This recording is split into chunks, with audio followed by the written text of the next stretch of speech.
Good day and assalamu alaikum, you beautiful people. Now we're going to talk about the situation that's going on in Epping. We're not going to talk about the scumbags who are attacking police and other people. No. Let them stay out the way, because guess what's happening? Whilst the media's talking about them and far-right agitators and far-left agitators, blah, blah, blah, notice how everyone is ignoring the victim. It's funny that, isn't it? I've not seen a single post representing her whatsoever. So for the love of God, please, someone make sure she is getting the aftercare and the psychotherapy help that she needs and requires. Christ almighty, everyone's talking about the scumbags of the left or the right. But whilst we're going to talk about the peaceful protesters, the ones who are actually exercising their right to protest, which I do support, by the way, why is it only now people are protesting? Because with this information you're about to see, shouldn't have people been protesting a while ago? Okay, so our first stop is the Police UK Essex police website. As you can see here, for Epping and Ongar, just so people can see. Now, crime levels over the last 12 months. You can see little chart over here, very handy. Little pie chart. This is what we're looking at. Crime types by description for the latest month of May. So, as you can see, we've got a list of crimes here. We can all see what is the highest crime, as in the most commonly occurred. Disgusting. But it is a significant jump compared to vehicle crime, for example. But unfortunately, it keeps going to above 100. Now, if you look at that and take it away, May's 30 days after November, the rest of 31. So May's got 31 days, right? That's 3 a day on average. That's horrific. That truly is horrific. What's even worse is when you come across here, go to the last 12 months.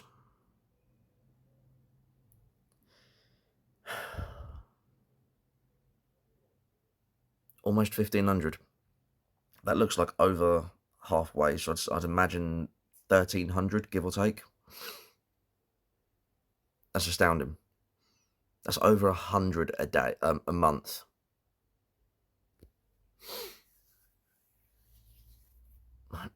Jesus wept. Over 100 a month.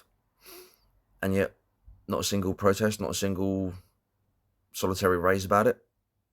Like, we need to start asking questions. Right, so we come over to the BBC News. County has 2,000 sexual violence reports in a year. Now, this is dated, of course, as you can see, on June 7th, 2024. Obviously, there are 2,171 rape and sexual assault cases reported in a year in one county. Guess what that county is? Essex. Number of cases has gone up 140% in Essex. I mean, these numbers, even if they are 2 years old, they're still astounding. That is horrendous. But there has been a serious letdown in that area. But again, with all of these cases in the last couple of years, why has there not been a single protest or anything about it? Case in point. So obviously, I know this is Suffolk Constabulary, but the individual down here, we're going to keep his face covered because I don't even want to see this scumbag's face, he's given 19-year sentence for sexual offences against boys in Suffolk and Essex. So he has victims in Essex. Didn't see any protests, didn't see anything about this scumbag. Why? See another one dated 2024 from December. Colchester man jailed, 25 S offences. Investigation team from Essex Police CA investigation team. Jesus, wow, this man's a monster. But again, recently, no protests, no people up in arms. Why? Okay, now, we've seen some horrendous numbers. Jesus, wow, they were far too big for that area.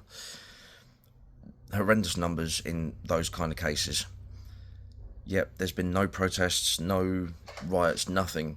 Even with cases as recent as 6 months ago, or 8 months ago, depending on what month we're in now, with those men there, for example. Why was there nothing with those men? I mean, there's a very stark contrast difference between those two men and the one that's been arrested recently.